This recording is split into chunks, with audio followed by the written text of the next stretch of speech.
সুপ্রিয় দর্শক শ্রোতা, সবাইকে শুভেচ্ছা। আমাদের অতিথি আবার ফ্রান্স থেকে সবার প্রিয় একজন আলোচক বাকি বিল্লাহ, সরি মাসুম বিল্লাহকে বাকি বিল্লাহ বলে ফেলেছি। এরকম হয়, কিন্তু আমার নাম নিয়ে যথেষ্ট অনেক ধরনের শুনেছি, বাট এটা আমি অভ্যস্ত। বিল্লাহ ইজ ফাইন। বিল্লাহ আরো কিছু আমরা খুব পরিচিত বিল্লাহ আছেন, হুম দিনু বিল্লাহ। হুম দিনু বিল্লাহ তো বিখ্যাত বোধহয় গানের জগতের পরিবার না ওরা? উনি উনি উনি কিন্তু কালকে স্ট্রোক করেছেন, হসপিটালে আছেন দিনু বিল্লাহ। তারপরে আরো অনেক বিল্লাহ, খুব পরিচিত বিল্লাহ আছেন আমাদের। আমরা আজকে মাসুম বিল্লাতেই থাকি। আমরা মাসুম বিল্লাহ তার কবিতার গুণে, আলোচনাগুলো কবিতার ছন্দে অন্য একটা ব্যঞ্জনা আপনি তৈরি করতে পারেন। সর্বশেষে আমি এই একটা আলোচনায় আপনি এবং হিজুম মজুমদার ছিলেন, এটা কবিতার একটা প্রতিযোগিতা আমার মনে হয়েছে, সবাই আমরা উপভোগ করেছি সেটা। মাসুম বিল্লাহ আজকে কবিতা না, তো কষ্টের কথা বলবো। কষ্টটা হচ্ছে বাংলাদেশে পাকিস্তানের লোকজন আসছেন, একের পর এক আসছেন, এবং আমাদের কারো কারো প্রতিক্রিয়া মনে হচ্ছে যেন মার্কিন প্রেসিডেন্ট এসছেন বাংলাদেশ। আপনি লক্ষ্য করেন? আমি সারাদিনেই খবরটা ফলো আপ করছিলাম।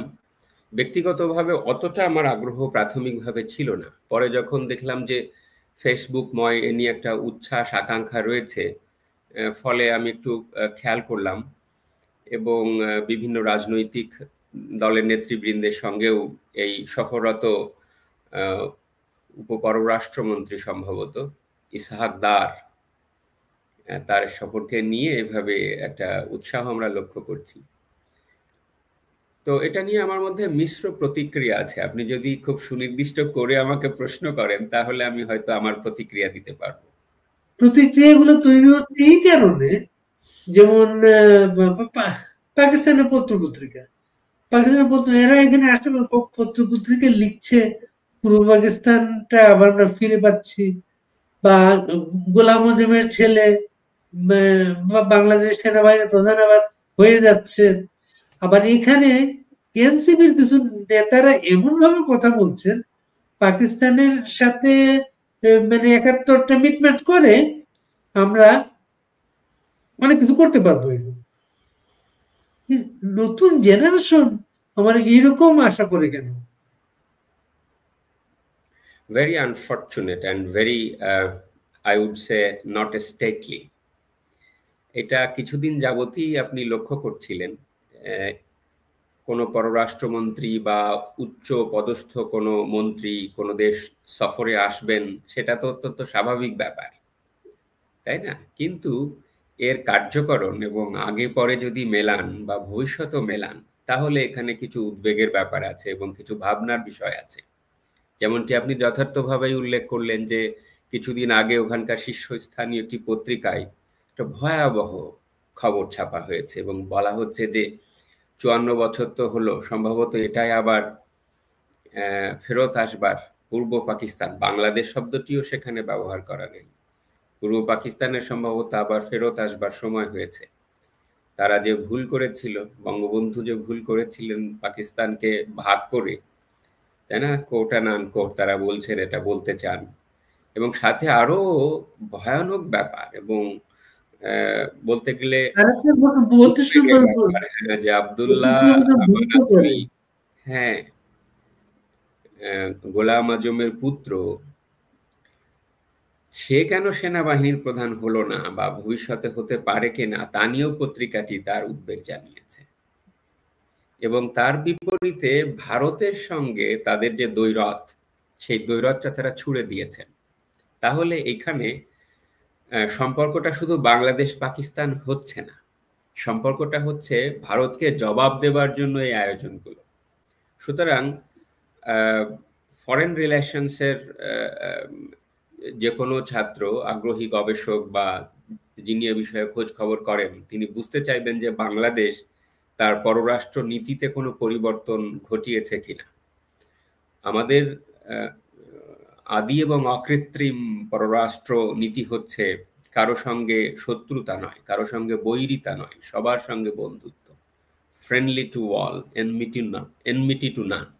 So as such, at the very outset, to be very honest, পাকিস্তানের কোনো মন্ত্রী বাংলাদেশে আসবেন, এমনকি বাংলাদেশের কোনো মন্ত্রী পাকিস্তানে যাবেন, পার্সে এটাকে আমি দোষণীয় মনে করি না। কিন্তু তারা যে কার্যকরণে বলছেন, যে বডিলি ল্যাঙ্গুয়েজ তারা দিতে চাচ্ছেন এবং যে বার্তা তারা দিতে চাচ্ছেন, এই বার্তাটি ভয়ানক।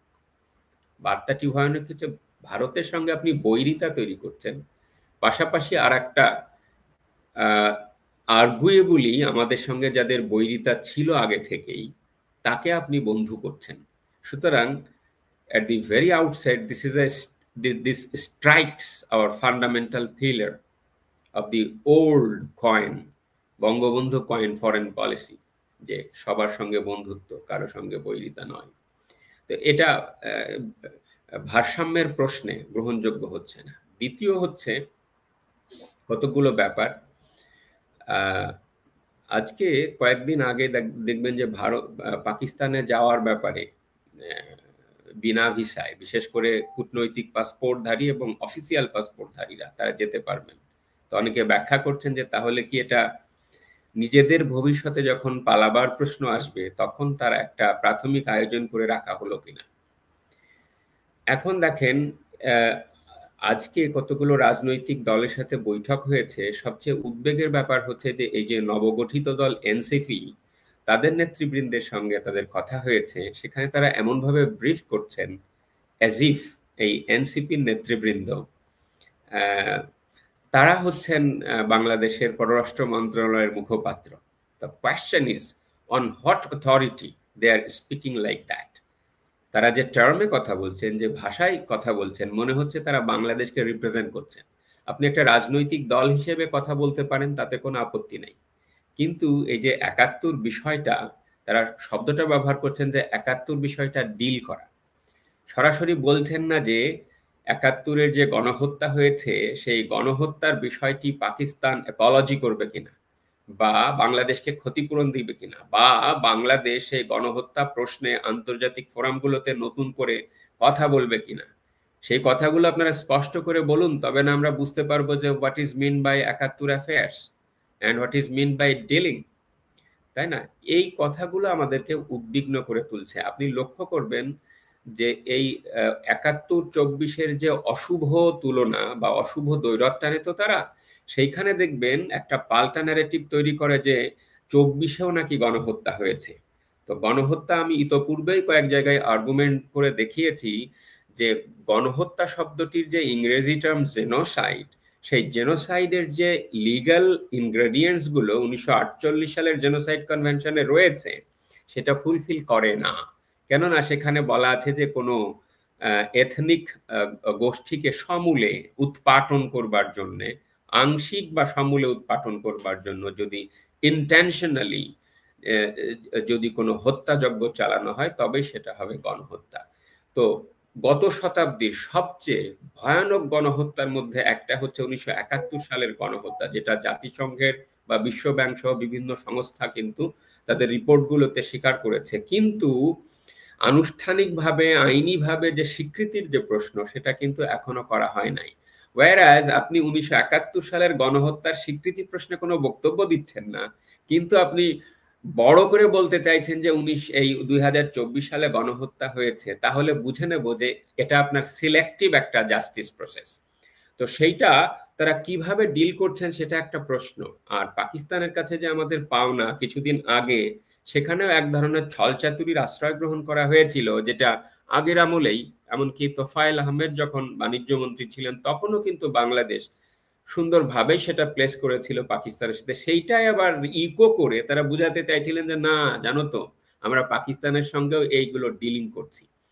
তো কথাটা হচ্ছে যে যে ভাষায় তারা কথা বলছেন, এইটা সম্পর্কের যে উন্নতি, পাকিস্তান বাংলাদেশের পাকিস্তানের দিকে হেলে পড়া, এই হেলে পড়াটা কি তাহলে বাংলাদেশ রাষ্ট্রের যে মৌলিক চরিত্র, সেই মৌলিক চরিত্রও হেলে পড়লো এর সঙ্গে, সেইটা একটা বড় প্রশ্ন।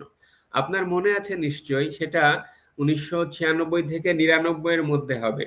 পাকিস্তানের একজন রাষ্ট্রদূত, নাম ছিল হচ্ছে ইরফান রাজা, কাইন্ড অফ এ ধরনের একটা নাম, রাতের অন্ধকারে ঢাকা থেকে পালাতে বাধ্য হয়েছিল।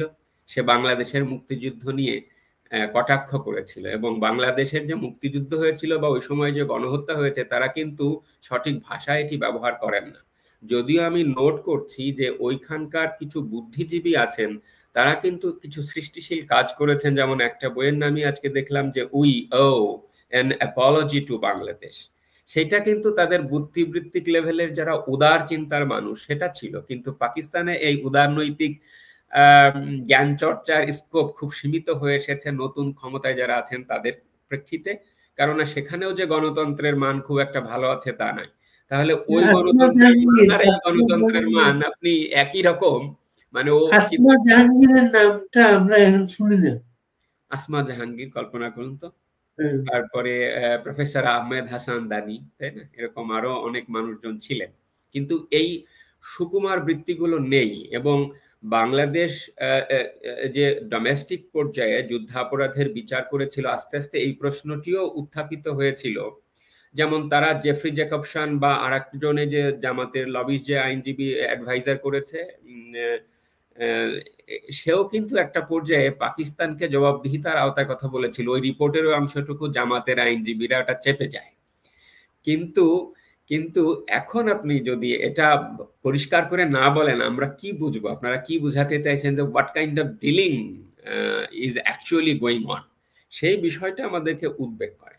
পাশাপাশি যেটি আমি বললাম যে আমাদের ভারতের সাথে বৈরিতা তৈরি করে এই ধরনের পাকিস্তান প্রীতিটা বাংলাদেশের জন্য কতটা ভালো হবে, সেটা কি ব্যাপক পরিসরে বর্তমান সরকার, যেহেতু জনগণের চূড়ান্ত মতামত প্রতিফলন করেন না, যেহেতু তারা বাংলাদেশের মানুষের নির্বাচিত প্রতিনিধি নন, এবং এও সত্যি যে তারা বিভিন্ন রাজনৈতিক দলের সঙ্গে আলোচনা করে আমাদের পররাষ্ট্র নীতির একদম মৌলিক পরিবর্তন হবে কিনা সেটা করেননি, সেহেতু আমি বুঝতে চাইবো যে তারা যেটা বলছেন সেটা দায়িত্ব নিয়ে করছেন কিনা। বাংলাদেশ রাষ্ট্রের যে এক ধরনের ফান্ডামেন্টাল ক্যারেক্টার তারা দিতে চাইছেন, সেটা আমাদের এজ ওল্ড যে একটা, ওই যে আমি প্রথমেই বললাম যে কারো সঙ্গে বৈরিতা নয়, সবার সঙ্গে বন্ধুত্ব, সে পর্যন্ত ঠিক আছে, কিন্তু আপনি একজনকে বৈরি করবেন আর একজনকে বন্ধু টেনে নেবেন, সেটা আমাদেরকে উদ্বেগ করে। কেননা বাংলাদেশে ইতিমধ্যেই এক্সট্রিমিস্ট পলিটিক্সের উদ্ভব ঘটেছে। তাহলে কি আমরা ধরে নেব যে বাংলাদেশ আস্তে আস্তে চরম ভাবাপন্ন বা ধর্মীয় চরম ভাবাপন্ন পন্থার দিকে এগিয়ে যাচ্ছে? এবার সায়াতে এবার একটা মানে ঐক্যমত্য আছে পাকিস্তানের এই সফরকে কেন্দ্র করে। কালকে কিন্তু বিএনপিও কিন্তু তাদের সাথে দেখা করতে গিয়েছিল, এবং আজকে বেগম জিয়াকে তারা দেখতে যাবে। এটা তো আপনার birds of the same feather flock together, তাই না?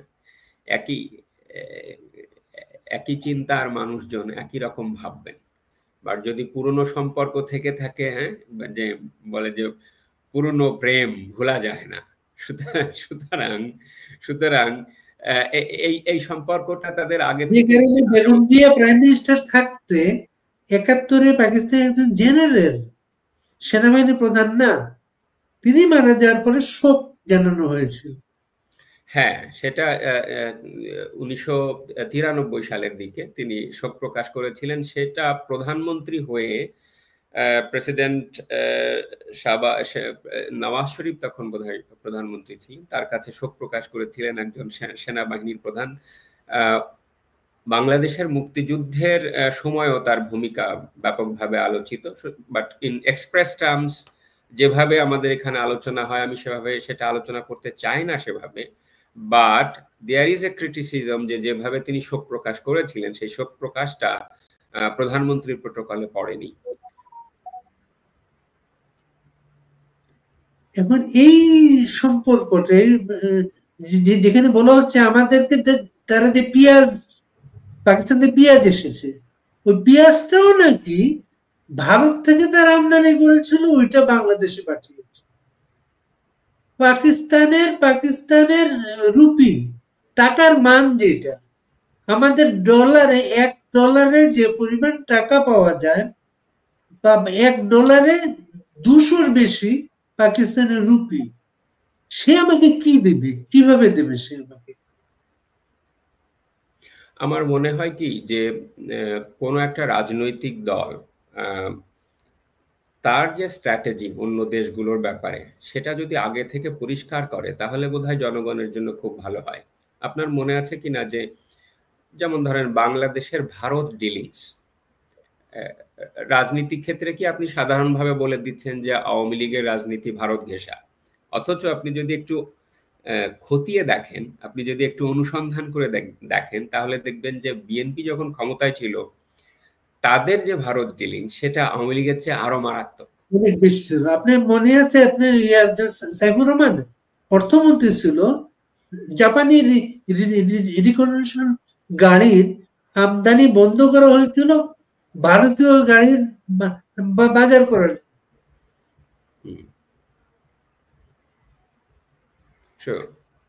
এবং আমি তখন যখন ভারতে রিপোর্ট করতে যেতাম, আমি তাদের বিজনেসম্যানদের সাথে কথা বলে আমার মনে হতো তারা এখানে একটা এন্টি ইন্ডিয়ান গভর্নমেন্ট চায় ঠান্ডা মাথায় বিজনেস করার জন্য।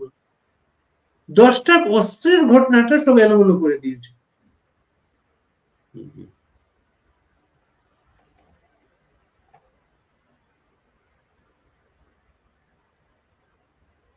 আপনি কি যুক্ত করবেন কিছু এখানে?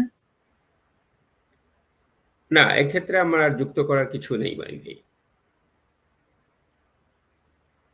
পাকিস্তান এই প্রসঙ্গের বাইরে আমরা আর কি নিয়ে আলাপ করতে পারি আজকে এখানে? হ্যাঁ, একটা বিষয় আমার আজকে আবার মনে হলো, এনসিপির যারা নতুন নেতা আছেন এরা জুলাই ধরেই একটা কথা বলে আসছে যে তারা নতুন সংবিধান চান। তো নতুন সংবিধান চান, সেটা চাইতেই পারেন। জামাত ইসলামী, জামাত ইসলাম নতুন সংবিধান জামাত ইসলামও চায়। বিএনপি এ বিষয়ে তেমন বড় কোনো বক্তব্য দেয় না, কিন্তু আবার এই যে সংবিধান সংস্কার যে কমিশন আছে এই কমিশনের আলোচনায় তারা অংশগ্রহণ করে বিভিন্ন সংস্কার প্রস্তাব উত্থাপন করে। তাহলে স্পষ্টতই তাদের মধ্যে এটা নিয়ে একটা দোনমনা ভাব আছে। সর্বশেষ তারা যেটা করলেন সেটা হচ্ছে যে প্রথমে একটা জুলাই ঘোষণাপত্র দিলেন। সেই ঘোষণাপত্রে তারা তড়িঘড়ি করে কয়েকটা কথা বললেন এবং যেহেতু সেহেতু দিয়ে কিছু একটা বললেন, এবং সেটা দেখা গেল যে পর্বতের অনেকটা মুশিক প্রসবের মতোই ঘটনা। পরে এখন তারা দেখতে পাচ্ছি যে 28 পেজের একটা সনদ, এবার নাম দিয়েছে হচ্ছে সনদ তারা তৈরি করেছেন। সেই তৈরি করে এখন তার মধ্যে ভয়ানক কিছু কথাবার্তা লিখেছেন। আমি একটু চোখ বুলিয়ে নিলাম, এটা দেখলাম যে সেইখানে আপনার এই যে 28 পেজ, এই 28 পেজকে বড় জোর একটা এনজিও রিপোর্ট বা স্টাডি রিপোর্ট বা এক্সিকিউটিভ সামারি রিপোর্ট বলা যায়। বিভিন্ন ধরনের যে সংস্কার কমিশন হয়েছে না, ওই কমিশনগুলোর ছোট ছোট পয়েন্টগুলো, বিভিন্ন চুম্বক পয়েন্টগুলো নিয়ে কাট কপি পেস্ট করে তারা 28টা পয়েন্ট তৈরি করেছে। 28টা পয়েন্ট তৈরি করে তার সঙ্গে আবার কিছু কমন ক্লজ যুক্ত করেছেন এবং শেষে একটা অঙ্গীকারনামা তৈরি করেছেন। এখন ওর মধ্যে আবার উল্লেখ করেছেন যে এর মধ্যে কয়টাতে বিএনপি রাজি, কয়টাতে এনসিপি রাজি, কয়টাতে জামাত ইসলাম রাজি, কয়টাতে বাম দলগুলো রাজি।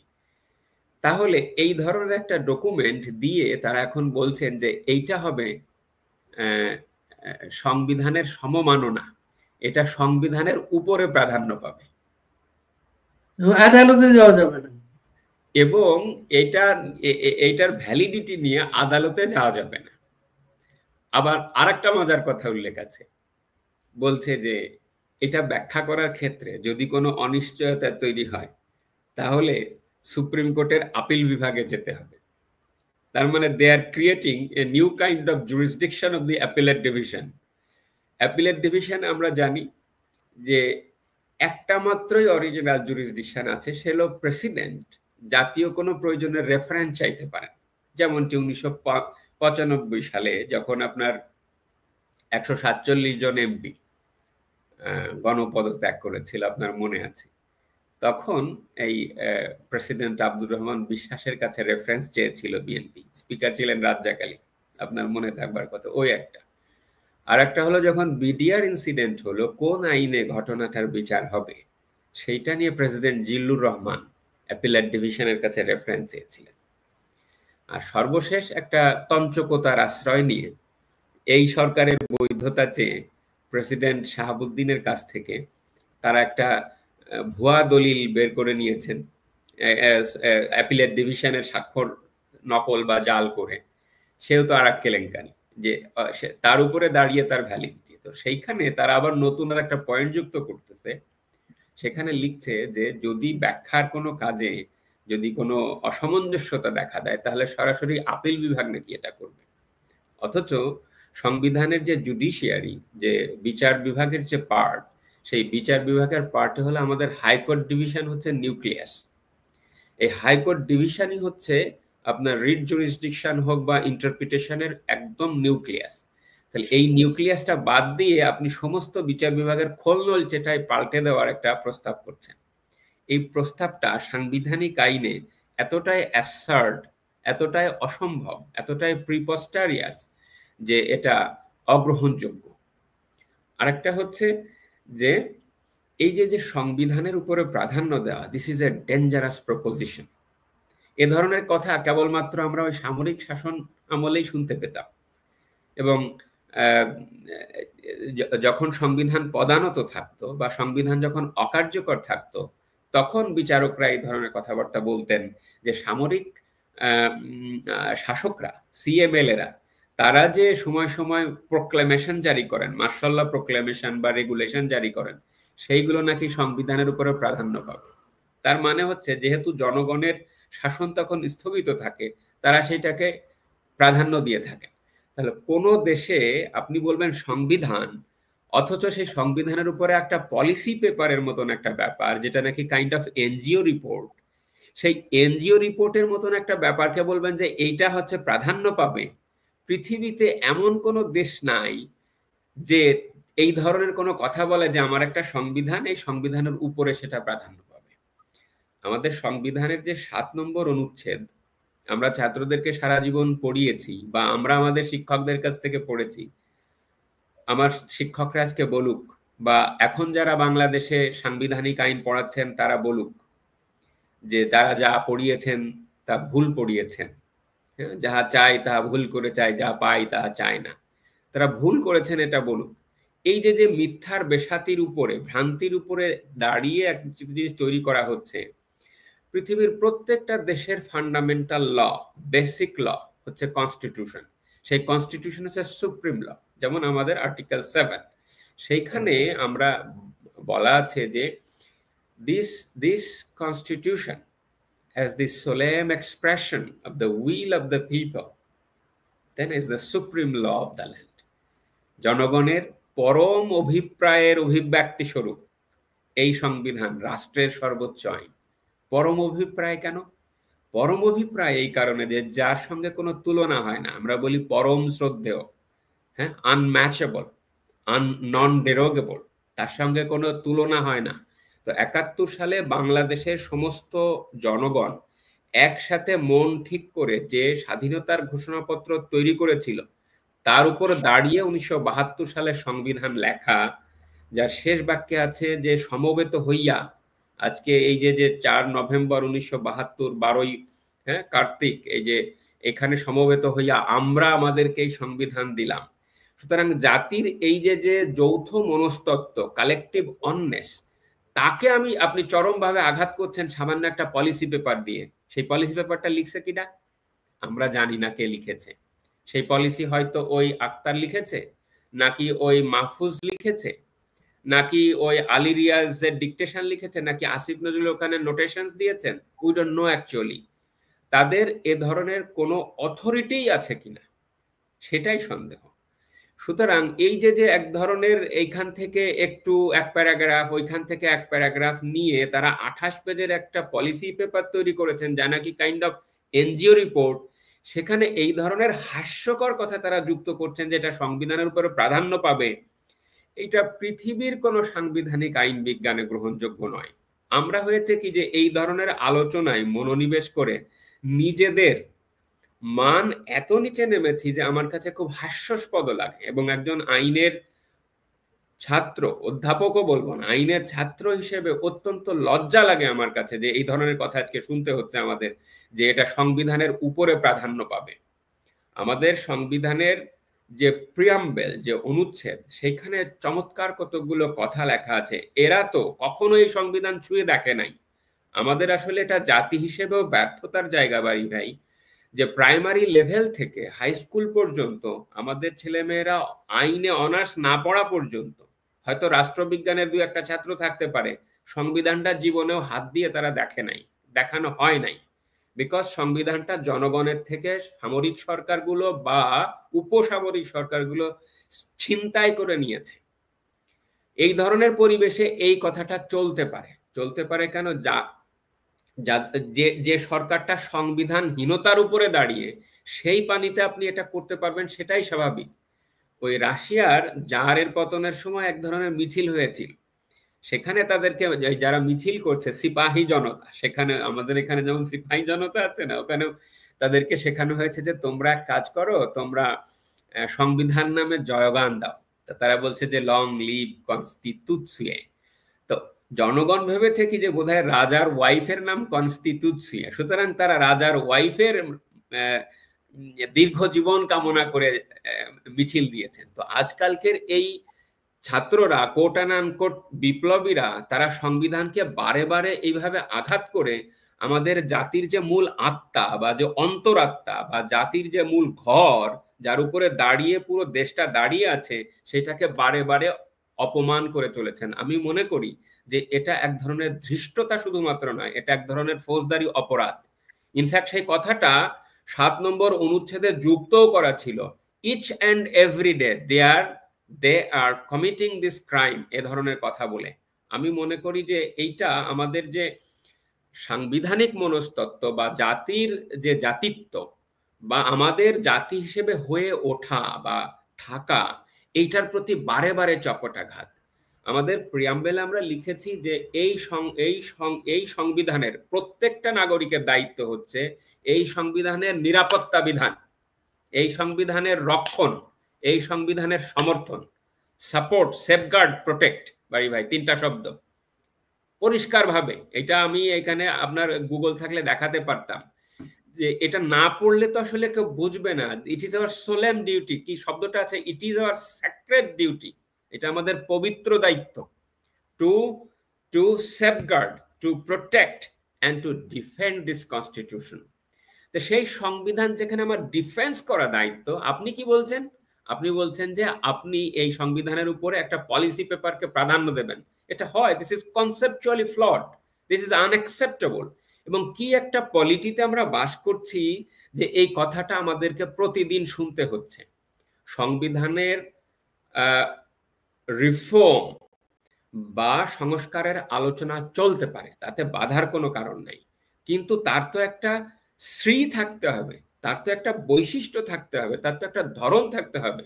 ধরা যাক কোনো রাজনৈতিক দল সংবিধানে কোনো কিছু আত্মীকরণ করতে চায়, প্রেসিডেন্সিয়াল ফর্ম অফ গভর্নমেন্ট করতে চায় অনেকে, বা অনেকে করতে চায় হচ্ছে যেমন জাতীয় পার্টি করতে চায় হচ্ছে বিভিন্ন জায়গায় হচ্ছে প্রভিন্সিয়াল ফর্ম আনতে চায়, ছোট্ট দেশ বা তারা করতে চায়, তাই না? বা অনেকে হাইকোর্ট ডিভিশন ভাঙতে চায়, যদিও প্রফেসর আসিফ নজরুলের রাজ্যে জনগণের মতামতের তো কোনো বালাই নেই, জাস্ট একটা অর্ডিন্যান্স জারি করে দিলে হাইকোর্ট সবকিছু ভেঙে যাবে, এই ধরনের কথা। তো এই ধরনের কনস্টিটিউশনাল রিফর্ম এজেন্ডা, সেটা আলোচনায় থেকে রাজনৈতিক দলগুলো কি করবে? They will insert in their ইশতেহার ম্যানিফেস্টো, সেই ম্যানিফেস্টোতে তারা যুক্ত করবেন, রাজনৈতিক দলগুলো নির্বাচনে যাবে, তারা সেটা আর্গু করবেন জনগণের কাছে, তাই না? আহা, আপনি দেখুন তো 6 দফা যখন বঙ্গবন্ধু আপনার লাহোরের ওই বৈঠকটাতে দিলেন, তাই না? তার এজেন্ডাটা অন্তর্ভুক্ত করা হলো না, বাইরে এসে তিনি সেটা রিড আউট করলেন এবং ছিঁড়ে ফেলে চলে আসলেন, তাই না? এবং বাংলাদেশে এসে তিনি যখন সেটা ব্যাখ্যা করলেন, বললেন, তখন মাওলানা ভাসানী তো এরা সহ কিন্তু তারা সমালোচনা করলেন। কিন্তু বঙ্গবন্ধু কি করলেন, তিনি পুরো 35 দিনে সারা বাংলাদেশ সফর করে এই 6 দফার পক্ষে গণজোয়ার তৈরি করলেন, তাই না? এবং তিনি একটা বাক্যে বাঙালির এই স্বাধীনতা স্বাধিকারের আন্দোলন কি বলতেন, যে কত নেশো, কত কত দেবা, কবে যাবা, 6টা। তো এই 6টা সনদ, এই আপনার ইডেন কলেজ আছে না, আমি প্রতিদিন বাস দিয়ে ভার্সিটিতে ওইদিকে যেতাম, অত্যন্ত ভারাক্রান্ত হৃদয়ে তাকিয়ে দেখতাম যে এই 6 দফার প্রত্যেকটা ব্যাপারগুলো আমাদের এই জেএনজিরা কাটে দিয়েছে এবং কালিমা লেপন করে দিয়েছে বঙ্গবন্ধুর মুখে এবং 6 দফার মুখে। Shame on us, shame on us and our new generation, যে এই ধরনের আমাদের দেখতে হয়।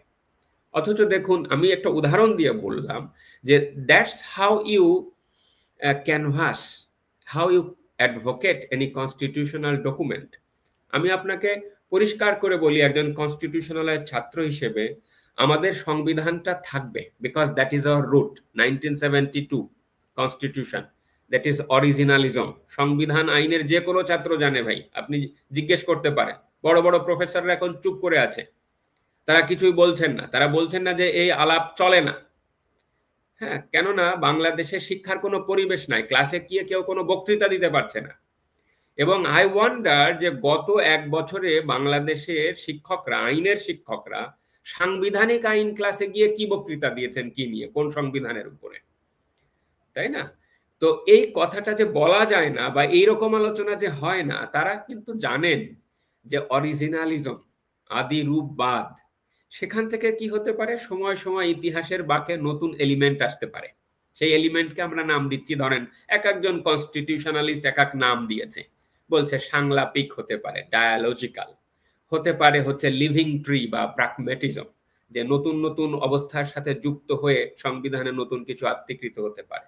আপনার আর একটা প্রোগ্রামে আমি কয়েকটা উদাহরণ দিয়েছিলাম, যেমন Canadian charter of rights and freedoms 1982 সালের। So in addition to their constitution এই রাইটস কিন্তু আছে। আপনার পাশের দেশ নিউজিল্যান্ডে আমি বেশ কিছু বছর ছিলাম, ওদের কিন্তু রিটেন কনস্টিটিউশন নাই। হ্যাঁ, ওরা ওই ইংল্যান্ডের কমন ল মডেল ফলো করে, কিন্তু কিসে ওদের সংবিধান বেঁচে থাকে? কিছু কিছু রিটেন ডকুমেন্ট আছে, কিছু কিছু রিটেন স্ট্যাটিউট আছে পার্লামেন্ট, যা সংবিধানের আইনের মর্যাদা পায়। তো ওটা হলো নিউজিল্যান্ড বিল অফ রাইটস 1992 সালে। স্যার জেফ্রি পামার, আমার প্রফেসর পাশ দিয়ে হেঁটে বেড়াতেন, sir Geoffrey Palmer. New Zealand bill of rights এর উদাহরণ দিলাম আপনাকে। অস্ট্রেলিয়াতেও এরকম ডকুমেন্ট আছে, অস্ট্রেলিয়াতেও আছে। তারপরে আপনি ইংল্যান্ডের রাইটস এন্ড সিটিজেন কি বলে, বিল অফ রাইটস আছে। ফ্রান্সে আমাদের এখানে আমি যেখানে আছি এখন সেখানে আছে, না, ফ্রাটার্নিটি, ইগালিটি, ইকুয়ালিটি, ফ্রাটার্নিটি, হ্যাঁ, এইটা ভ্রাতৃত্ব, সৌহার্দ্য, সমতা, সেই 1789 সালের ডিক্লারেশন, সেটা আছে। তো ইফ গণঅভ্যুত্থানের নানান প্রাককালে যদি নতুন ধরনের কোনো ডাইমেনশন আনতে হয়, প্রিন্সিপালগত কোনো পরিবর্তন আনতে হয়, রাইটসগত কোনো পরিবর্তন আনতে হয়, নেক্সট পার্লামেন্ট সেটা করবে। নেক্সট পার্লামেন্ট সেটা পাশ করে আমাদের সংবিধানের মধ্যেই তার অ্যাকোমোডেট করা সম্ভব করে আমরা সেটাকে বলবো যে yes, this is a document that will enjoy the constitutional status, that will not outweigh the constitution. এটা হলে তাহলে তো আমার দেশ থাকলো না, তাহলে তো আমার বেড়ে ওঠা থাকলো না, তাহলে আমার আগের যে আইন, পার্লামেন্টে সেটাও তো 2/3 মেজরিটি লাগবে, সেটাও 2/3 মেজরিটি লাগবে, ইয়েস। কেননা কনস্টিটিউশনাল ডকুমেন্ট পাস হওয়ার জন্য আলাদা ধরনের রিকোয়ারমেন্টস রয়েছে। মানে রাজনৈতিক দলগুলোর কনসেনসাস তো গুরুত্বপূর্ণ বিষয়। ধরেন 90 সালের যেটা আপনারা চোখে দেখেছেন, সেই সময় আপনারা খুব কাছে থেকেই এটা কভার করেছেন, সংশ্লিষ্টও ছিলেন, যে এই যে 3 জোটের রূপরেখা, তাই না?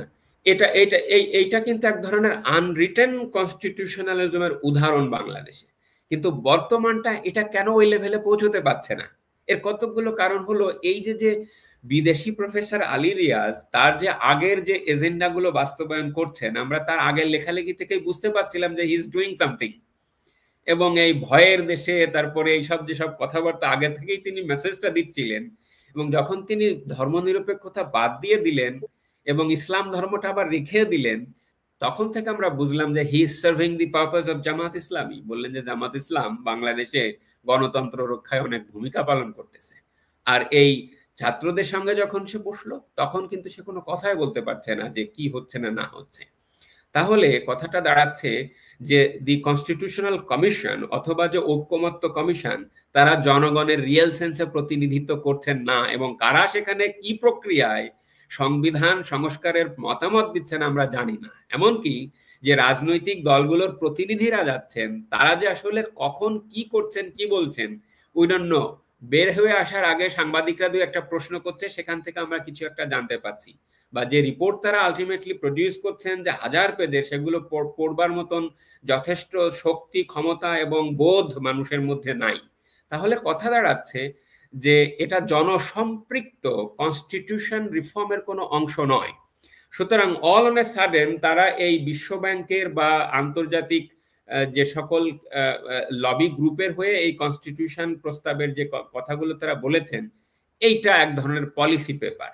এই পলিসি পেপার বা এনজিও রিপোর্ট কখনোই সংবিধানকে পদানত করতে পারে না। সেটা এক ধরনের antithesis to any kind of state affairs. এবং এভাবে একটা দেশের সংবিধানকে আমি জানি না যে অপমান করা যায় কিনা বারে বারে, এবং সেটা যে আমরা সয়ে যাচ্ছি, এই এই এই এই এই শটা কিন্তু অত্যন্ত বেদনার। যেটা টিকবে না সেটা তারা করছে কেন? কারণ তারা এখনো ভ্রান্তির বেড়াজালে আছেন। তারা বুঝতে চান, বোঝাতে চান যে তাদের সেটা একেবারে অল আউট বিপ্লব ছিল, কিন্তু by now it is very clear যে সেখানে সেনা কু না হলে এবং উপর থেকে যে দেশীয় এবং আন্তর্জাতিক বিভিন্ন ষড়যন্ত্র না হলে তাদের এই বিপ্লব, so called quote and unquote বিপ্লব হতো না। এবং রাজনৈতিক দলগুলোর নেতাকর্মীরা 1 মাস আগে থেকে যে ঢাকায় এসে বসেছিলেন এবং তারা অপেক্ষা করছিলেন এই ধরনের একটা সুযোগের। সুতরাং এটা যে ওয়াইডার পার্টিসিপেশনে মানুষের অংশগ্রহণের কোনো গণ অভ্যুত্থান নয়, বাই নাও এটা কিন্তু ক্লিয়ার হয়ে গেছে, এবং আস্তে আস্তে আমরা আরো এর স্বরূপ বুঝতে পারছি। সেটা যদি বুঝতে পারি তাহলে নিঃসন্দেহে এটা কনস্টিটিউশনাল মোমেন্ট নয় বাংলাদেশের জন্য, যে আমাকে নতুন একটা সংবিধান গ্রহণ করে আমাদের সমস্ত ইতিহাসের পরম্পরা ভুলে যেতে হবে। সেটা হবে একেবারেই আত্মহননের শামিল। এটা আমার ধারণা বিএনপি কিছুটা হলেও বুঝতে পারে। সুতরাং তারা এক ধরনের ধরি মাছ নাছুই গোছের তারা বিভিন্ন কার্যক্রমে অংশগ্রহণ করেন, এবং সর্বশেষ তারা একটু মৃদু প্রতিবাদ করেছেন যে হ্যাঁ আচ্ছা আমরা কিন্তু উপরে প্রাধান্য হোক এটা চাই না। কেননা এই কথাটা যেহেতু বাজারে চলে এসছে, সুতরাং তাদের আপাতত হলেও রেসিস্ট করতে হচ্ছে যে না, এই কথাটা গ্রহণযোগ্য নয় যে এটা সংবিধানের উপরে প্রাধান্য পাওয়া যায় না। একটা কথা কি যে গত 1 বছর ধরে বাংলাদেশের এটা সংবিধানহীনতার মধ্যে চললেও কিছুটা হলেও এটা অ্যাজ ইট ইজ চলতে থাকে। কারণ না ওই যে তারা সংবিধান রক্ষার শপথ নিয়েছেন, শিক্ষক ক্লাসে যান, সচিবরা অফিস করেন, তাই না, ডিসিরা অফিস করেন, এতে করে কি যে খোলনল যেটা সেটা ফাংশন করতে থাকে। সুতরাং মনে হয় যে এটা সংবিধানটা কাজ করছে, তাই না? সেই অর্থে বাংলাদেশ যে ধসে পড়ছে না, আকাশটা যে একেবারে ভেঙে পড়ছে না, সে কারণ হচ্ছে যে এখনো বাংলাদেশের সংবিধান কাজ করে, অন্তত গোপনে হলেও করে, ভেতরে হলেও করে। কিন্তু সেটা যদি আপনি পুরো বাদ দিয়ে দিতে চান তাহলে বাংলাদেশের কপালে দুঃখ আছে। একটা প্রচার আছে যারা ইলেকশন চাচ্ছে না দেশে, যারা কেওয়াস চাচ্ছে, তারা এটা করছে। হ্যাঁ, এবং আমার মনে হয় যে এখানে স্পষ্টত একটা পোলারাইজেশন তৈরি হচ্ছে, যে যারা এই এনসিপি বিশেষ করে তারা বুঝতে পারছেন যে শহর কেন্দ্রিক শহুরে কিছু ছেলেমেয়েরা যারা এগুলোর মৌল করেছেন, তারা এখন all on a sudden they are founding themselves detached with the mainstream population. একেবারে মাস পপুলেশন, জনমানুষ যেটা বোঝায়, মাঠের রাজনীতি যেটা বোঝায়, তার সঙ্গে তো এদের সম্পৃক্ত থাকার কথা নয়, যোগসাজশ থাকার কথা নয়। সুতরাং তারা বুঝতে পারছেন যে তাদের নির্বাচনে জয়লাভ করার কোনো সম্ভাবনা নেই। সুতরাং তারা একটা কাজ করতে পারেন। কি কাজ? তারা সংবিধানকে টার্গেট করতে পারেন। সংবিধান টার্গেট করে তারা বলবেন যে আমরা এই জুলাই সনদকে সংবিধানের উপরে প্রাধান্য দিতে চাই, যাতে করে আবার যদি আমরা এটা রেজোনেট করতে পারি, সবাই ভাবে যে হ্যাঁ তাই তো, জুলাই এত রক্তক্ষরণ হলো, এত রক্তপাত হলো, সুতরাং জুলাই সনদের তো গুরুত্ব থাকা উচিত। কিন্তু সংবিধান তো সেই রক্তকে কখনো অস্বীকার করে না। সংবিধান তার উপরে কাজ করে, সংবিধান সেটা সাথে নিয়েই কাজ করে। এখন তাদের সুরটা আবার নতুন করে মডিফাইড হয়েছে, দেখবেন যে বলছে যে নতুন সংবিধান না হওয়া পর্যন্ত তারা নির্বাচনে অংশগ্রহণ করবেন না। তার মানে তারা দেশটাকে সামনের দিকে এগিয়ে দিতে চান না, এবং তারা প্রফেসর ইউনূসের জন্য একটা চাল ছুঁড়ে দিতে চান, এবং সম্ভবত প্রফেসর ইউনূসও এটা চান যে তোমরা এভাবে বলো তাহলে আমার জন্য সুবিধা হবে। আমি জানি না যে কোন দিকে গড়াবে, but each and every day is important from now onwards. এমনকি এখন থেকে 2-3 মাস পরে এটা আরো বেশি ক্লিয়ার কাট হবে যে তিনি যে অ্যাসার্টিভলি বলছেন না যে না ওই ফেব্রুয়ারিতেই হবে, ফেব্রুয়ারিতে হওয়ার ফলে এটা হচ্ছে এক ধরনের সোয়ান সং, মানে মারা যাবার আগে এক ধরনের হাঁস আছে, রাজহাঁস আছে, তারা করুণ সুরে গান গায়। হ্যাঁ, বা দেখবেন যে প্রদীপ নিভে যাবার আগে আমাদের এলাকায় বলে যে দপ করে আবার জ্বলে ওঠে। তো ঠিক এই যে আবার তিনি অ্যাসার্ট করলেন না, এই অ্যাসার্টটা হচ্ছে দুর্বলের শেষ চিৎকারের মতন, যে না জানো তো ফেব্রুয়ারিতেই নির্বাচন হবে। বাট আমার কাছে মনে হয় যে এই জুলাই সনদ কোট অ্যান্ড আনকোট এইটাকে সংবিধানের মর্যাদা বা তার উপরে প্রাধান্য দেওয়ার দাবিটা সামনে এনে তিনি এক ধরনের স্টেলমেট সিচুয়েশন তৈরি করতে চান। এটা তৈরি করতে পারলে তাহলে সম্ভবত আর এক ধরনের সমীকরণে যাওয়া যেতে পারে, বা আর এক ধরনের কোনো একটা কিছু করে বাংলাদেশকে একটা নতুন অনিশ্চয়তার মধ্যে ঠেলে দেওয়া, এই ধরনের একটা পরিস্থিতি তারা তৈরি করতে পারেন।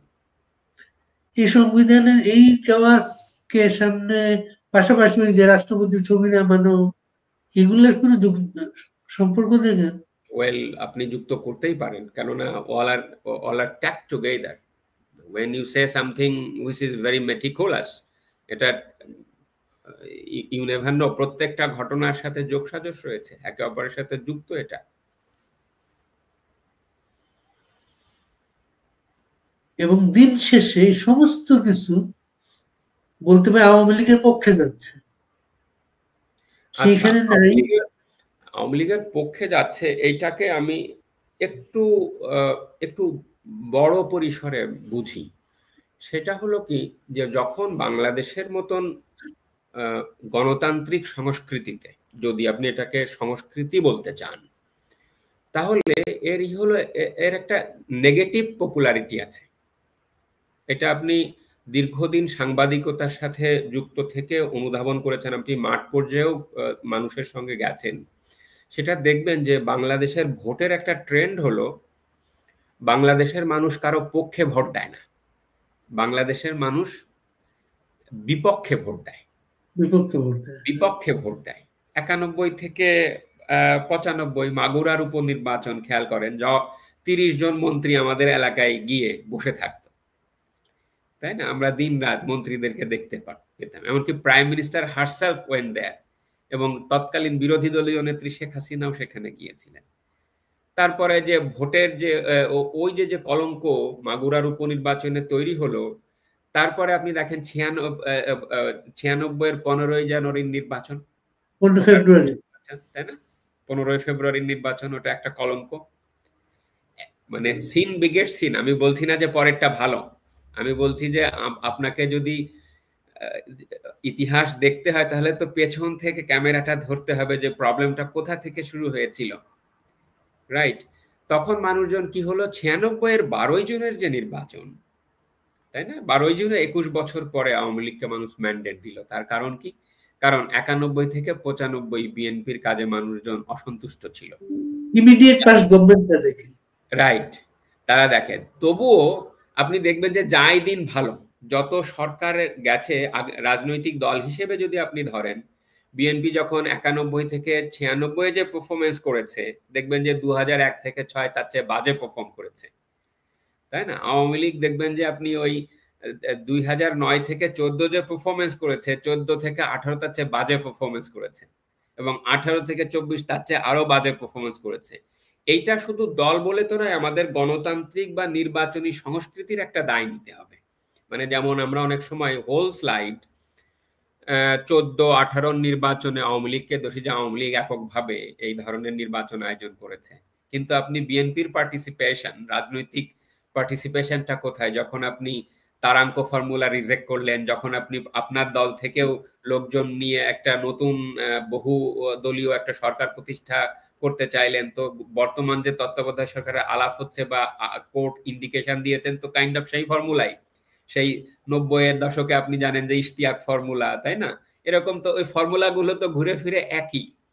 তাহলে দেখা যাচ্ছে যে আপনি বাংলাদেশে একটা নেগেটিভিটি আছে, যে 2001 থেকে 6 বিএনপির বিরুদ্ধে মানুষজন রায় দিয়েছে 2009-এ এসে, তাই না? খন্দকার দেলোয়ার হোসেন যে যে পারফরমেন্স করেছেন, বিএনপি কখনোই কিন্তু আত্মসমালোচনা থেকে নিজেরা স্টাডি করে দেখে নাই যে 2001 থেকে 6 আমাদের কেন ভরাডুবি হয়েছিল, এবং অন্তত জনগণের কাছে জবাবদিহিতার জন্য হলেও তাদের এটা করা উচিত ছিল। কিন্তু আওয়ামী লীগের ব্যর্থতা সময়ের ফেরে তাদেরকে পাস মার্ক দিয়ে দিচ্ছে যে না আমরা ভালো ছিলাম, অথচ 2001 থেকে 6 বাংলাদেশের প্রত্যেকটা জেলায় বোমা হামলা হয়েছিল, 21 আগস্টের মতন বোমা হামলা ঘটনা ঘটেছিল।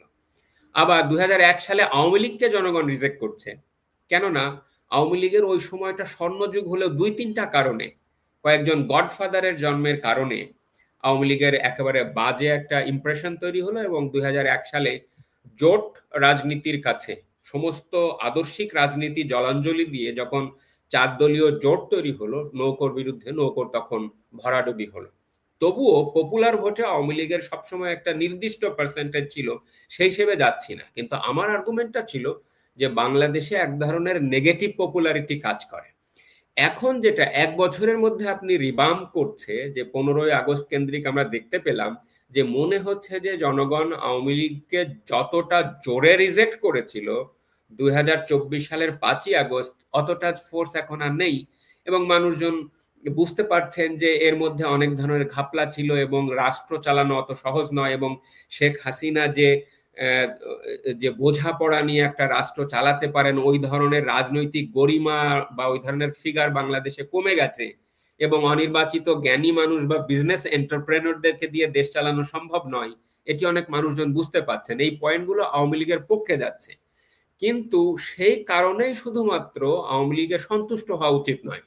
কেননা আওয়ামী লীগকেও আমি বলেছি যে নিজের কাছে প্রশ্ন করতে হবে, যে দাঁড়াও, নিজেকে প্রশ্ন করো এবং নিজেকে মেলে ধরতে হবে। এমনকি নিজের এটা ব্যাপারটা হলো এরকম যে ঢোল ঢাক না পিটিয়ে যে আমি এটা করেছি বা তোমরা এটা ব্যর্থ হয়েছো, নিজেকে একটু সময় দেওয়া। সময় দেওয়াটা কি, যেমন ধরেন আপনি যদি ধর্ম নিয়েই রাজনীতি করতে চান, ধর্মটাকে ব্যবহারই করতে চান, তাহলে বাংলাদেশ আওয়ামী লীগের করার দরকার নেই, তাহলে মানুষজন এনসিপি করবে, তাহলে মানুষজন বিএনপি করবে। তাহলে আপনাকে আগে থেকে ক্লিয়ার করতে হবে, look this is my politics, this is my secular politics, এবং সেকুলারিজম বলতে এটা বোঝায়, সুতরাং সেখানে ধর্মের অবস্থান নেই, সেখানে বহুপাক্ষিকতার স্থান নেই। আমার উন্নয়নবাদের রাজনীতিতে অনেক সফলতা আছে, পাশাপাশি এটাও ঠিক যে সেই উন্নয়নবাদে যে মূল্যবোধ কেন্দ্রিক রাজনীতি, সেই মূল্যবোধ কেন্দ্রিক রাজনীতিতে আমরা ভালোভাবে সফলতা অর্জন করতে পারিনি। সুতরাং এইভাবে নিজেকে যদি তারা পরিষ্কার করতে পারেন, তখন দেখবেন যে এমনিতেই মানুষের সামনে প্রতিভাত হবে এবং সময়ই বলে দেবে, অন্যদের ব্যর্থতায় বলে দেবে যে আওয়ামী লীগকে একটা স্পেস করে দেবে, এবং সেখানে তারা তাদের নতুন রাজনৈতিক আকাঙ্ক্ষা বা তারা নতুন কি করতে চান মানুষের সামনে এবং কেন তাদেরকে মানুষজন আবার বিশ্বাস করবেন, সেই কথাটি তারা বুঝতে চাইবেন। তো আমার কনক্লুশন, নেক্সট ইলেকশনে Awami League immediate past government থাকছে না, নেক্সট ইলেকশনে আওয়ামী লীগ কি ওই হিসাব করে 21 দফার কথা বলছে আর বলছে ইউনুসকে যেতে হবে এবং কেয়ারটেকার অধীনে ইলেকশন হতে হবে? আচ্ছা, 21 দফাটার ব্যাপারে আমার একটা মতামত আছে। মতামতটা হলো এটাকে খুব ক্রাক্স করে পরিবেশন করতে হতো, মানুষের কিন্তু খুব বেশি সময় নেই। আমার 21 দফাটা এত টেক্সট পড়ার সময় আমার নাই, উচিত ছিল 4-5টা কথা বলা, কেমন কাট কাট 4-5টা কথা বলা, in order to ferry your message to the people. আমি আপনার সাথে একমত। কোন 4-5টা? আমি জানি না কোন 4-5টা। ধরেন 21টা কথাই যে আপনি লিখেছেন, ওই 21টা কথাকে আপনি 4-5টা বাক্যে বলেন আমাকে, যে 4-5টা বাক্যে বলেন যে এটা কি হয়। আমি কথাটা বোঝাতে পারলাম? আমি বলছি না যে এই 4-5টা, আমি হয়তো আপনি সময় দিলে আমি 4-5টা হয়তো চিন্তা করতে পারবো, but that is Awami League আগে 6 দফা, আওয়ামী লীগ আগে 11 দফা, এরকম বলে কিন্তু মানুষের কাছে পৌঁছেছে। কিন্তু 19 দফা, 19 দফা, 18 দফা, এগুলো জিয়াউর রহমানের সাথ। এইটাই, এটা বাড়ি ভাই আপনি খেয়াল করেছেন, আমি 21, 19, 18 মানে 31, 30, this is too much, this is too much, we need some core things, core values. But ওই পয়েন্টে আমি আপনার সাথে একমত যে ইমিডিয়েট পাস্ট গভর্নমেন্ট যেহেতু নয়, তার একটা বেনিফিট আসতে পারে, বাট যেহেতু এটা টেকনোলজিক যুগ, এটা this will be a tug of war between the contestants. সেইখানে ভিডিওগ্রাফি, সেইখানে আপনার এলিমেন্ট সেগুলো রয়ে গেছে, সুতরাং এটা বারে বারে মানুষের স্মৃতিকে কি করতে পারে, আচ্ছন্ন করতে পারে। ওই বিভিন্ন অন্যান্য আমলেরও বিভিন্ন আপনার চিত্র, সচল চিত্র, এ আমলেরও সচল চিত্র, কিন্তু সেটা কথা না। আওয়ামী লীগের জন্য এখনই কোনো অপরচুনিটি তৈরি হয়েছে বা হচ্ছে, এই কনক্লুশনে পৌঁছানো অতি আশা হবে। আমার ধারণা এজ এ পলিটিক্যাল পার্টি তারা চাপ প্রয়োগ করতে চাইবেন ইউনূস গভর্নমেন্টের উপরে, যখন ফেব্রুয়ারিতে নির্বাচন হবে তারা ছুড়ে দিতে চাইবেন যে they are interested to participate in the election. তারপরে তারা যদি না পারেন, তখন তারা ভোটটাকে তখন কি করতে চাইবেন, যে জনগণকে বোঝাতে চাইবেন don't cast your vote, negative ভোটে যেতে চাইবেন। তখন আপনি দেখবেন যে 40% বাংলাদেশে অন্য একটা পরিস্থিতি হবে। ফেব্রুয়ারির আগে তারা অক্টোবরের মধ্যে মামলার সাক্ষ্য প্রমাণ শেষ করবে, ডিসেম্বরের মধ্যে একটা ডিক্লারেশন দেবে। Right, so the job is not easy. আপনাকে অনেকগুলো বড় বড় কাজ করতে হবে। আপনি যখনই বড় একটা রায় দিবেন, সেই রায়ের যে প্রতিক্রিয়া, সেটা ডিল করতে করতে আপনি নির্বাচনের প্রস্তুতি নিতে পারবেন? কেননা এই সরকারকে তো অত্যন্ত দুর্বল সরকার বলে মনে হয়, কেননা ট্র্যাডিশনাল যে তত্ত্বাবধায়ক সরকার সেটা কিন্তু ভীষণ পাওয়ারফুল হয়, কিন্তু এই সরকার 1 বছরে যাওয়ার পরে আপনি আমার সাথে একমত হবেন যে তার যে মানুষের কাছে গ্রহণযোগ্যতা, এমনকি নৈতিক যে শক্তি বা প্রশাসনের উপরও তার যে একদমই ছিন্ন ভিন্ন হয়ে গেছে। একটা ট্র্যাডিশনাল কেয়ারটেকার গভর্নমেন্ট গুলা 3 মাসের মধ্যে বাংলাদেশে ভালো ভালো ইলেকশন করেছে।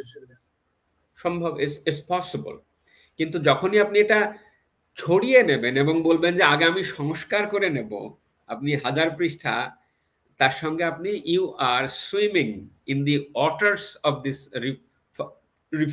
রিফর্ম এজেন্ডা, এটা কঠিন কাজ হবে। সুতরাং অনেকগুলো বড় বড় কাজ সামনে নিয়ে সরকার এগোচ্ছেন, যেটা আমার কাছে মনে হচ্ছে যে তার উপরে চাপ বাড়বে।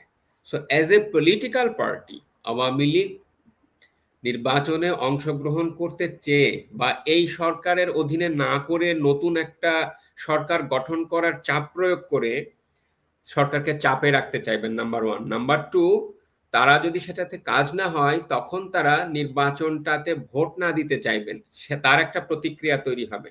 সুতরাং সেখানে যখন 40% মানুষ ভোট দেবে না, ভোট কাস্ট হবে তখন 20%। তো সেই 20% বা 30%-এর সরকার অনস এগেইন, আওয়ামী লীগ যে কারণে ভালো দৃঢ় সরকার গঠন করতে পারে নাই, নতুন সেই সরকার ভালো সরকার গঠন করতে পারবে না।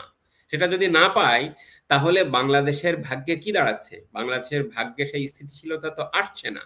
যদি না আসে, তাহলে আপনাকে রাজনৈতিক সমাধানের দিকে এগোতে হবে, এবং আপনি একটা রাজনৈতিক দলকে ব্যান করে সামনের দিকে মোটেই এগিয়ে সমাধান করতে পারবেন না। ডাকসু নির্বাচন কোনো মেসেজ দেবে? নিশ্চয়ই। বাংলাদেশে ডাকসু নির্বাচন মেসেজ দেবে না সেটা তো হয় না। এবং ইলেকশনটা তো সাজানো হচ্ছে যাতে শিবির বা শিবিরপন্থী যারা, ওরা যাতে পাশ করে বেরিয়ে আসে। that would be the most unfortunate thing for the nation. Dhaka ইউনিভার্সিটির ইতিহাস বাংলাদেশের ইতিহাস। বিবি প্রার্থীদের বেশিরভাগ মাদ্রাসা থেকে এসেছে। অথচ আপনি ব্যাকগ্রাউন্ডে দেখতে পাচ্ছেন, যথার্থভাবেই আপনি বললেন যে তাদের ব্যাকগ্রাউন্ড চেক। সো ঢাকা ইউনিভার্সিটির মতন জায়গায় যাদের রাজনীতির একটা আতুর ঘর, হ্যাঁ, বাংলাদেশের যে হিস্টোরিক্যাল যে অ্যান্টিসিডেন্ট সেটা যদি দেখেন, তারা যারা নির্বাচিত হতে চাচ্ছেন, এ থেকে ভয়ানক চিত্রটাই প্রতিফলিত হচ্ছে। প্রফেসর মেজবা কামাল অনেক বছর আগেই একটা বক্তৃতায় ঢাকা ইউনিভার্সিটির মধ্যে যে এক ধরনের পোলারাইজেশন ঘটেছে, এক ধরনের ধর্মীয় উগ্রবাদের জন্ম হয়েছে, তার আনুষ্ঠানিক ইনস্টিটিউশনালাইজেশন হবে এই ডাকসু নির্বাচন, এবং সেটা হবে আমাদের জন্য জাতীয়ভাবে অত্যন্ত দুর্ভাগ্যজনক।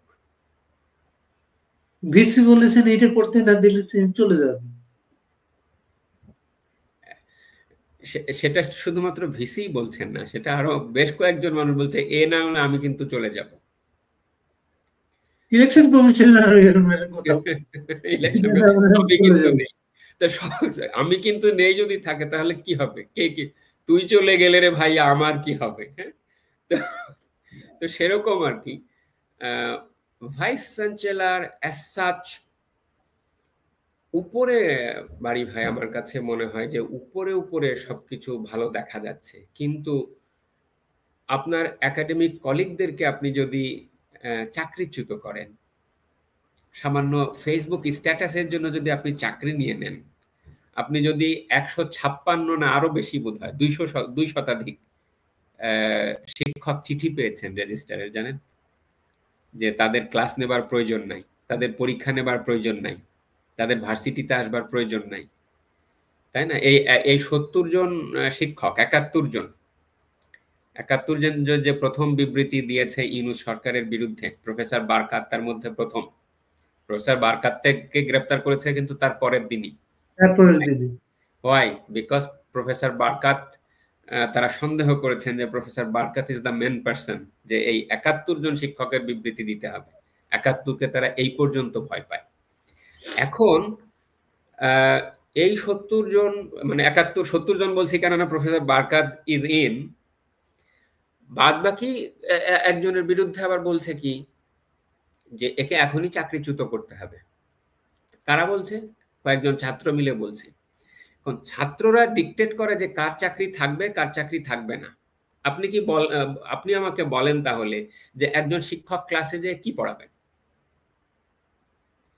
তো আপনি যখন 200-র মতো শিক্ষককে আপনি বসিয়ে রেখেছেন, তাদের জ্ঞান গরিমা ব্যবহার করতে পারছেন না, এবং নির্দিষ্ট রাজনৈতিক মতাদর্শী শিক্ষকদের, এটা তো শুধু ঢাকা ভার্সিটির চিত্র নয়, এই চিত্রটা তো চট্টগ্রাম ভার্সিটিরও, এই চিত্রটা তো জগন্নাথ ভার্সিটিরও। This is also the same picture for Rajshahi university, for agricultural university. Agricultural ইউনিভার্সিটিতে কি হলো? তাহলে আপনি বড় বড় প্রফেসরদেরকে, স্বনামধন্য প্রফেসরদেরকে হয় আপনি চাকরিচ্যুত করছেন অথবা নিষ্ক্রিয় করে দিচ্ছেন রাজনৈতিক মতের কারণে। শুধুমাত্র অন্য রাজনৈতিক মতপন্থী, বিশেষ করে জামাত বা বিএনপি মনা, যারা বিএনপি মনাও তো না, শুধু জামাত মনাদের প্রাধান্যই দেখতে পাচ্ছি, তো সেখানে তারা এই ধরনের পলিটি তৈরি করবে, এটাই তো স্বাভাবিক। সেটা যদি হয়, তারা তখন সেটাকে ব্যবহার করতে চাইবেন যে দেখেছো তো ঢাকা ইউনিভার্সিটির মতন জায়গায় শিবির জয়লাভ করেছে, তাই না? সুতরাং এর একটা ব্যাপক প্রভাব সমাজে তারা আর্গিউ করতে চাইবেন। তো আমি অ্যাজ অ্যান একাডেমিক ইন্টারেস্টেড হব যে এইটা বাংলাদেশের মিডিয়া কিভাবে গ্রহণ করে। যদিও মিডিয়ার আমি সেই পালসটা আর পড়তে পারি না, ধরতে পারি না যে কারা এই রিপোর্টিং করেন, কারা এমনকি মুক্তিযুদ্ধের ব্যাপারেও তাদের এখন শব্দ চয়নে অত্যন্ত দীনতা লক্ষ্য করি। আমি জানি না যে তারা এটাকে কিভাবে পোর্ট্রে করবেন, বা নারী ক্ষমতায়নে যারা বিশ্বাস করেন তারা এটাকে কিভাবে রিসিভ করবেন এই উত্থানটাকে, অথবা জুলাই আন্দোলনের শেষ দিকে গিয়ে যে শিক্ষক মন্ডলী, শিক্ষক নেটওয়ার্কের যে ধরুন প্রফেসর আনু মোহাম্মদ, নামগুলো বলি, বা প্রফেসর সামিনা লুৎফা, বা এরকম গীতিয়ারা সাফিয়া, বা এরা যারা আছেন, তারা তো প্রতিবাদ করে গিয়েছিলেন, কিন্তু আমরা তো বুঝতে পারছিলাম যে এটা একটা খপ্পর। কিন্তু তারা তো তখন বুঝতে পারেননি। ঠিক আছে, তারা প্রতিবাদ করেছেন বুঝলাম, কিন্তু এখন তাদের প্রতিক্রিয়াটা আমার দেখতে ইচ্ছে হয় যে how they are interpreting this rise of fanaticism even within the very premise of Dhaka University, and what message this is going to throw for gender equality, gender equity, women empowerment, তারা এটাকে কিভাবে interpret করবেন। For sure আমি দেখতে চাইবো যে আগামী দিনগুলোতে এটা তারা কিভাবে ব্যাখ্যা করছেন। অনেক ধন্যবাদ ডক্টর বিল্লাহ। আমরা অনেক কিছু আলাপ করলাম এবং দুশ্চিন্তা সবার মানে ছড়িয়ে পড়লো ডিসেম্বর নাগাদ আসলে বাংলাদেশে কোন পরিস্থিতি তৈরি হবে। ঠিক, ভালো থাকবেন সবাই, আবার কথা হবে।